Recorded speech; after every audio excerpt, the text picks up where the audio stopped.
Seakan-akan Allah yang katakan, hei, yang ingin bahagia, minta sini, saya berikan. Yang belum sukses, ruku, sujud, saya berikan. Yang ingin tenang, saya berikan. Makanya ketika Anda dipanggil sholat oleh muadzin, saya panggil Anda sholat, bukan ingin membebani Anda, tapi supaya Anda bahagia, supaya Anda tenang, minta kepada Allah. Pertanyaannya, ya Allah, saya sudah sholat, kenapa kemudian tidak terkabul juga? Kenapa terkabulnya lambat? Cek ayatnya. Innani anallah, kata Allah, saya Allah. La ilaha illa ana, tidak ada Tuhan selain saya. Fa'budni, sembah saya. Bagaimana cara menyembahmu ya Allah? Baca ujung ayatnya. Wa aqimis sholata li dzikri, tunaikan salat sebagai zikir kepada saya. Jadi ketika kita sedang salat, kita sedang berzikir kepada Allah. Dan tahukah Anda teman-teman, rumus yang Al-Baqarah 152 tadi mengatakan, fadhkuruni adzkurkum, semakin cepat engkau berzikir kepada saya, semakin cepat juga saya mengingat kamu. Di antara makna zikir itu sholat. Jadi kalau Anda cepat menjaga waktu sholat, diseru Allahu Akbar, Anda siap datang. Begitu Allah menyeru Anda, Anda siap, maka ketika Anda menyeru Allah pun Anda siap mengabulkan apa yang Anda minta. Itu rumusnya. Falyastajibu, cepat respon seruan saya. Secepat Anda merespon seruan saya, maka saya pun akan cepat merespon seruan Anda.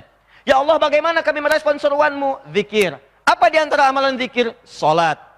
Jadi ketika kita diseru untuk sholat, Allahu Akbar, sebetulnya panggilan itu bukan sekedar meminta kita ibadah. Di balik ibadah itu ada kebahagiaan yang Allah ingin berikan kepada kita.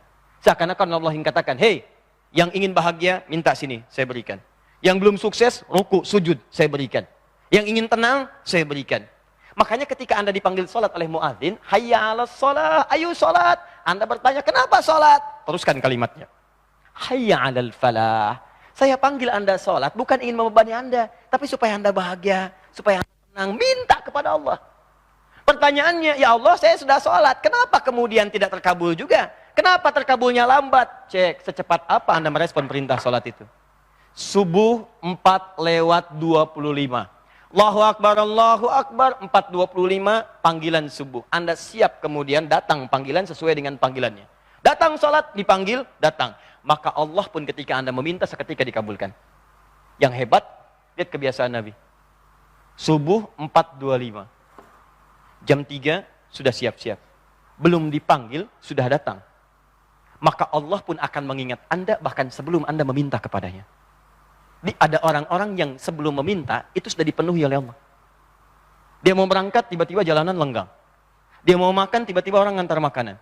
Dia mau buah, tiba-tiba sudah ada di rumah. Ada orang-orang tertentu yang sebelum memohon sudah dipenuhi oleh Allah. Contoh abadinya dalam Al-Quran, buka Quran surah ketiga Ali Imran ayat 37. Ada seseorang perempuan, Bu, yang saat pamannya setiap kali akan mengantarkan kebutuhan sudah ada di dalamnya. Saking dekatnya dengan Allah Subhanahu wa taala.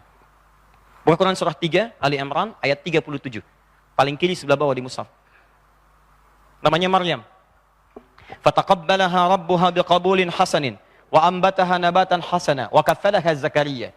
Ya, Maryam dirawat kemudian diperhatikan oleh Allah. Setiap pertumbuhannya dijaga oleh Allah. Yang paling menarik, yang memegang kunci mihrabnya, tempat beliau ibadah, pamannya namanya Nabi Zakaria. Setiap kali mengantarkan kebutuhannya, kullama dakhala 'alaiha Zakaria al-mihrab wajada 'indaha rizqa. Setiap kan sudah ada di situ kebutuhannya. Bawa pakaian sudah ada, bawa makanan sudah ada. Masih mending kalau musim apel ada apel. Ini bukan musim apel, ada apel. Kaget pamannya. Bertanya, ya Maryam, anna laki hadza? Maryam, dari mana semua ini? Apa jawabannya? Qalat huwa min indillah. Ini pemberian dari Allah. Innallaha yarzuqu man yasha bighairi hisab. Dipanggil jam 4:25, dia datang bahkan sebelum panggilan itu tiba. Maka Allah pun menyiapkan kebutuhan dia sebelum dia memanggilnya. Ya kadang-kadang yang paling repot dipanggil 4:25, baru sadar 5:24. Ini pun belum ingat sholat. Belum ingat sholat. Baru bangun, oh, astagfirullah ya Allah, Liverpool kalah gitu kan, 2-1. Wah. Jelas? Ustadz, ana mau nanya. Taib, ana mau jawab. Mengenai sholat sunnah, yang bagus sholat sunnah dikerjakan di masjid atau di rumah, lalu ke masjid. Misal, sholat sunnah 2 rakaat sebelum subuh, baiknya di rumah atau di masjid. Teman-teman, ini yang paling penting. Silakan cek hadis-hadis Nabi SAW tentang 2 rakaat sebelum subuh ini. Nabi itu umumnya mengerjakan sholat sunnahnya selalu di rumah. Umumnya dikerjakan selalu di rumah. Ya, jelas ya? Baik. Nah, pertanyaannya belum selesai. Awas, belum selesai. Awas hati-hati, hati-hati. Dalam syarah Sahih Al-Bukhari, Fathul Bari. Awas pelan-pelan. Maka diterangkan kemudian oleh Ibnu Hajar Al-Asqalani. Lihat hadisnya. Kenapa Nabi menunaikan salat sunnahnya di rumah? Kata beliau, idza kana baitu qariban minal masjid. Maksudnya adalah rumah Nabi itu kan dekat dengan masjid, nempel ke masjid. Bahkan sekarang di area masjid. Maka jika rumah Anda kemudian dekat dengan area masjid, maka lebih baik tunaikan salat sunnahnya di rumah. Supaya di rumah itu banyak tempat sujudnya, banyak zikirnya, banyak pahalanya. Tempat di rumah yang sering digunakan sebagai zikir, tempat sujud, tempat sholat, nanti tempat itu pertama akan sering didatangi oleh malaikat. Malaikat rahmat. Yaitu ada di Quran surah kedua 98 namanya Mikail. Datang dia. Yang kedua, tempat itu akan menjadi saksi di hari kiamat bahwa dia pernah dipakai ibadah oleh Anda. Jelas ya? Tapi kalau rumah Anda jauh dari masjid dan berniat menunaikan subuh di tempat yang jauh itu, maka Anda tunaikan pada saat itu sholat sunnahnya di masjid.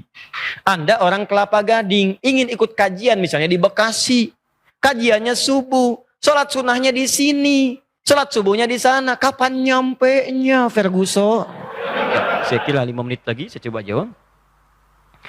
Waalaikumsalam warahmatullahi wabarakatuh. Ustaz, yang mana yang harus didahulukan ketika kita sedang dalam perjalanan di jalan tol dan kita tidak menemukan rest area. Sementara waktu subuh sudah mepet, jam 6 misalnya. Jam 6 bukan waktu subuh, Bu. Udah lewat subuh. Baik. Jam 6 misalnya baru ketemu rest area. Apakah tetap dikerjakan 2 rakaat sebelum sholat subuh atau langsung sholat subuh? Maka yang seperti ini lihat sifat berkendaraannya. Di mana teman-teman menunaikan sholatnya? Apakah di motor? Apakah di mobil? Yang mobilnya itu dalam posisi apa? Kalau Anda sedang menyetir, misalnya nyetir, kan nggak mustahil juga Anda kemudian sholat di dalam mobil sementara sedang menyetir. Karena ada sekarang yang kreatif, saat kemacetan itu saya takbir. Ya, saat kemacetan itu kemudian saya takbir aja. Tiba-tiba ketika jalan sedikit lagi, sami Allahu liman hamidah, pegang setir, injak lagi, jalan lagi, rem lagi, nggak usah memaksakan diri. Nggak usah memaksakan diri. Kalau Anda memungkinkan tayamum, dalam posisi yang bisa menunaikan sholat di kendaraan, silahkan tunaikan sholat di kendaraan. Sekarang lebih banyak, bisa di kereta api, bisa di bis, bisa kemudian di pesawat, silahkan tunaikan. Bagaimana caranya? Pertama kali kalau berwudu tayamum. Tayamum, dalilnya Quran surah kelima ayat ke-6, paling kiri sebelah atas. Ya fa'ilam tajidu ma'a fatayammamu sa'idan thayyiba. Kalau Anda nggak mendapatkan air, tiba waktu sholat, Anda pengen sholat. Dan Anda sedang di mana posisinya? Nggak bisa menemukan air. Itu kan diposisikan salah satu di kendaraan. Maka silahkan tayamum. Apa tayamumnya? Bukan tanah, tapi debu. Debu itu pasti akan ditemukan dimanapun. Tapi yang menempel di tempat yang baik. Sa'idan thayyiba, menempel di tempat yang baik. Karena debu pun bisa menempel di mana saja. Debunya yang paling sunnah Ustadz, yang nampak debu, di knalpot, diginiin. Enggak, jangan. Tempat yang kotor itu. Ya silahkan di jendela tempelkan begini, ya tempat kursi jok tempelkan begini, kemudian tepuk ya, atau tiup terlebih dahulu supaya yang kasarnya tidak langsung terserap atau menempel. Setelah itu tayamum, kalau memungkinkan sholatnya dengan sempurna di situ di kendaraan itu sambil duduk silahkan tunaikan. Ya bukan dalam posisi Anda punya aspek darurat yang lain. Darurat yang lain seperti misalnya apa? Sedang mengendarai kendaraannya. Atau kondisinya pakaian Anda kena najis yang belum bisa dibersihkan. Atau kondisi yang kedua, Anda memang temannya yang nyetir, tapi posisi kendaraannya tidak memungkinkan menunaikan sholat dengan sempurna, walaupun sambil duduk. Maka pada saat itu, ada rukhsah bagi Anda. Di mana sampainya di situ, disitulah ditunaikan sholat Anda. Paham? Jelas insya Allah? Baik. Jadi kalau bisa tunaikan di kendaraan, silahkan tunaikan di kendaraan. Kalau dalam fikih Asy-Syafi'i, ada tambahan.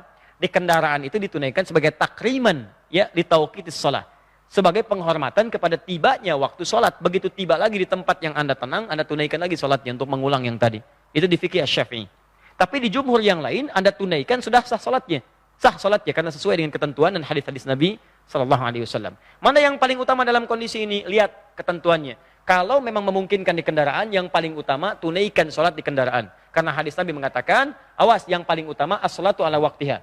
Bertanya seseorang kepada Nabi, ya Rasulullah ma'abar. Apa amalan yang paling bagus untuk saya kerjakan? Kata Nabi, as-salatu ala waktiha. Salat tepat pada waktunya. Orang lain bertanya, ya Rasulullah man abar. Apa amalan utama yang harus saya kerjakan? Kepada Nabi, kata Nabi, lihat, birrul walidain. Bakti kepada kedua ibu bapamu. Bakti pada kedua ibu bapamu. Umuka, ibumu. Ada pertanyaan, kenapa pertanyaannya sama, jawabannya beda? Karena yang pertama itu ke ibu bapaknya bagus, cuman ke sholatnya suka ditunda. Yang kedua, teman-teman sekalian, sholatnya bagus, kerjakan tepat pada waktunya, cuman ke ibu bapaknya kurang bagus. Maka perhatikan Nabi, dengan bimbingan dari Allah, satu pertanyaan jawabannya bisa beda. Ya, maka yang tadi itu jadi inspirasi untuk kita, kalau Anda di kendaraannya bisa menunaikan dengan baik, maka itu yang paling utama. Kalau tidak menunaikan tidak dengan sempurna, tidak ada kesempatan, maka saat tiba di tempat Anda istirahat, tunaikanlah di situ dengan sempurna. Jelas ya? Baik. Ingat kaidahnya, ad-daruratu tubihul mahdharat. Hal yang darurat membolehkan yang dilarang.